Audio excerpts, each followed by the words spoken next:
பேரை இன்னும் பகைக்கிறோம். கொஞ்சம் யோசித்து பாருங்க. நல்ல ஜெபம் பண்றோம், நல்ல கர்த்தரை ஆராதிக்கிறோம், நமக்கு பாடுகள் போராட்ட நெருக்கங்கள் வரும் பொழுது சில நேரத்தில் சகிக்கிறோம். ஆனால் அப்படிப்பட்ட நபர்களை வெறுக்கவும் செய்கிறோம். அந்த நபர்களோட பகை உணர்ச்சியை காண்பிக்கிறோம். இன்றைக்கு கர்த்தர் நம்ம மனம் திரும்பும்படி நாம் கிறிஸ்துவுக்குள் ஊன்ற கட்டப்படணும் அப்படின்னா இந்த சாந்த குணம் என்கிற கனியை நாம் ஒருவேளை உலகம் நம்ம சகித்து கொண்டு திரும்ப திரும்ப சமாதானம் தேடும் பொழுது நம்மை கேவலமாய் பார்க்கலாம், நம்மை அற்பமாய் நினைக்கலாம். இயேசு அப்படிதான் நினைச்சது உலகம். ஆனால் ஒன்று புரிந்து கொள்ளுங்க, நான் கர்த்தரை பிரியப்படுத்தும்படி வாழ அழைக்கப்பட்டேன். அல்லேலூயா. அதுக்கு நல்ல உதாரணம் மோசேங்க. சரி, இயேசு தான் சாந்த குணம் உள்ளவர். சரிங்க, மோசே யாரு? உங்களை போல என்ன போல பாடுலமன். இந்த மோசே யாருன்னு பழைய ஹிஸ்டரியை பார்த்தீங்கன்னா, எகிப்து தேசத்தில் இருக்கும்போது பயங்கர கோபக்காரன் அவன். யார் அவன்? பயங்கர கோபக்காரன், மொரட, எதையும் சகிக்கிற சுவாபம் அவனுக்கு இல்லை. ஒரு எகிப்தியன் ஒரு இஸ்ரவேலனை கொடுமைப்படுத்தினாலும் சகிக்க முடியாது. அவனை எதிர்த்து பேசுனா அங்கேயே அடிச்சு என்ன செய்திருவான், கொன்னுடுவான். மொரட, கோபக்காரன், சகிக்கிற தன்மை இல்லாதவன் இந்த மோசே. ஆனால் இந்த மோசே என்னைக்கு ஆண்டவரை ஏற்றுக்கொண்டு தேவன் தன்னை குறித்து ஒரு பெரிய நோக்கம் வைத்திருக்கார் என்பதை அவன் மீதியான் தேசத்தில் அறிந்து கொண்டானோ, அதான் அவனுடைய ரட்சிப்பின் ஆரம்பம். தான் ரட்சிக்கப்பட்ட பொழுது மோசே தன்னை எப்படி விட்டு கொடுக்கிறார் பாருங்க. எபிரேயர் நிருபத்தில் 11 அதிகாரம் 24 வாசிங்க. விசுவாசத்தினாலே மோசே தான் பெரியவனான போது பார்வோனுடைய குமாரத்தின் மகன் என்னப்படுவதை வெறுத்து அநித்தியமான பாவ சந்தோஷங்களை அனுபவிப்பதை பார்க்கிலும் தேவனுடைய ஜனங்களோடே துன்பத்தை அனுபவிப்பதே தெரிந்து கொண்டு பார்வோன் குமாரத்தின் மகன் என்னப்படுவதை வெறுத்தாரோ அப்பதான் அவருடைய ரட்சிப்பின் வாழ்க்கை ஆரம்பம்.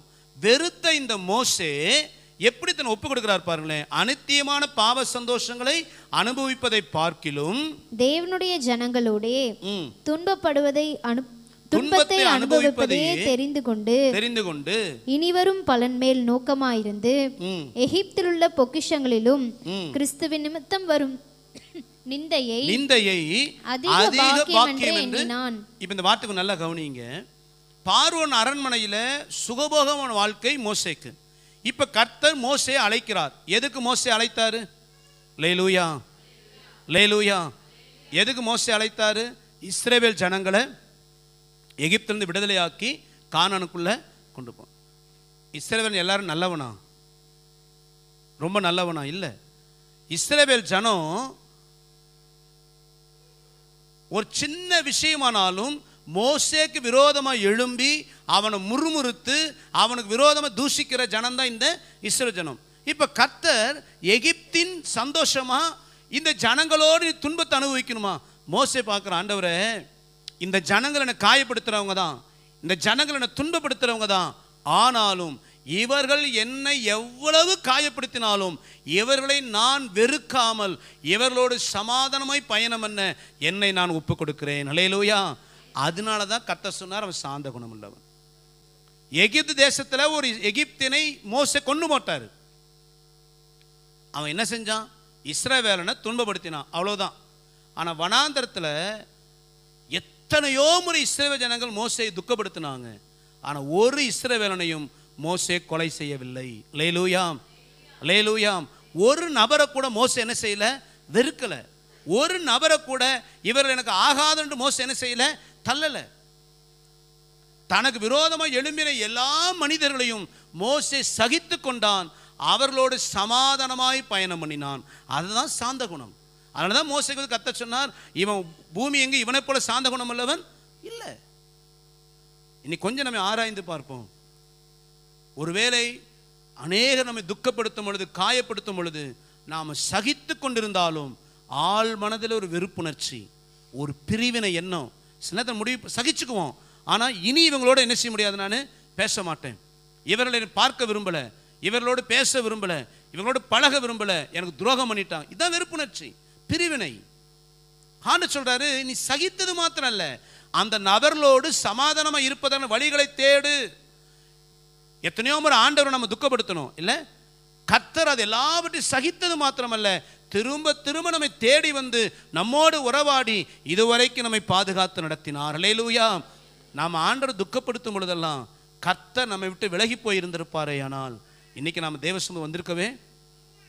நமக்கு யாராவது ஒரு துரோகம் பண்ணும் பொழுது உடனே உதறி தள்ளிடுறோம். நம்ம எத்தனையோ முறை ஆண்டவர் துரோகம் பண்ணோம், ஆனாலும் கர்த்தர் அதை எல்லாவற்றையும் ஏற்றுக்கொண்டு நம்மை சாந்த குணமுள்ளவராய் இதுவரைக்கும் நடத்தினார். அல்லேலூயா.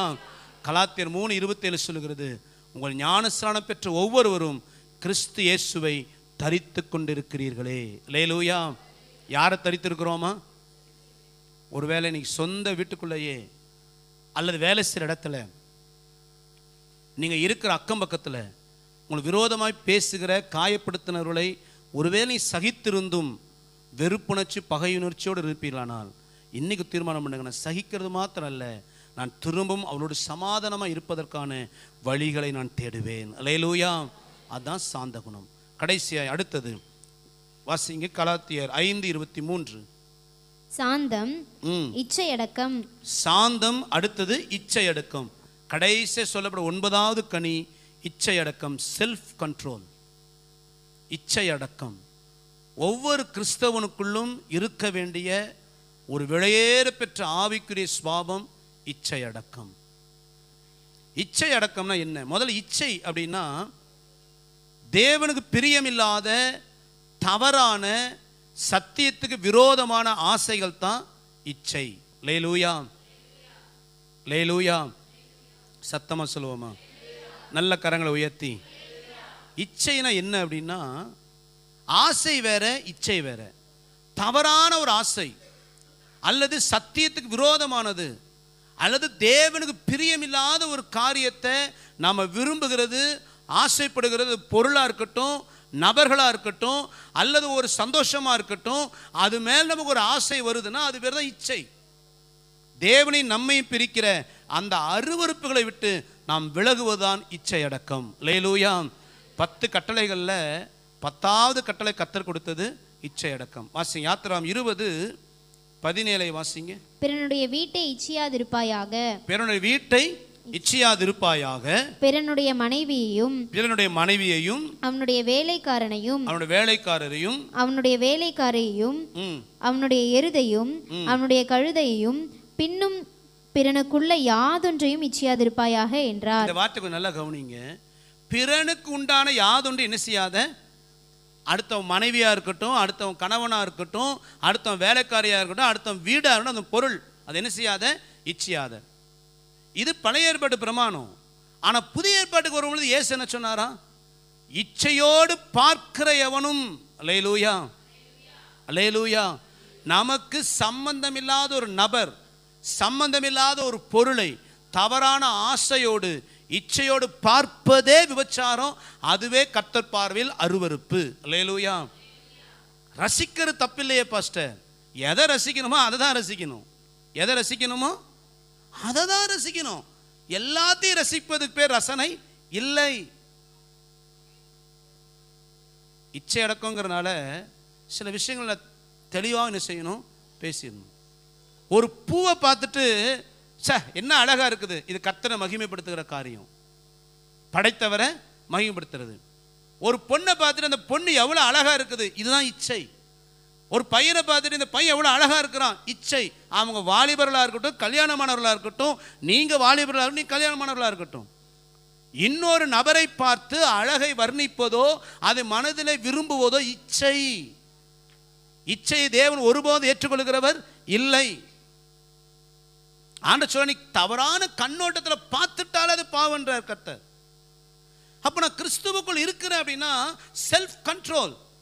என்னுடைய இருதயத்தில் எழும்புகிற அந்த அருவருப்பின் சிந்தைகளை நான் சிறைப்பிடிக்கிற ஒரு இச்சை அடக்கம் எனக்குள்ள உருவாகணும்னு கர்த்தர் விரும்புகிறார். அல்லேலூயா.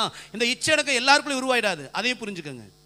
சர்ச்சுக்கு வந்துட்டு போற கூட்டத்துக்கெல்லாம் இந்த இச்சை அடக்கம் வந்துடாது.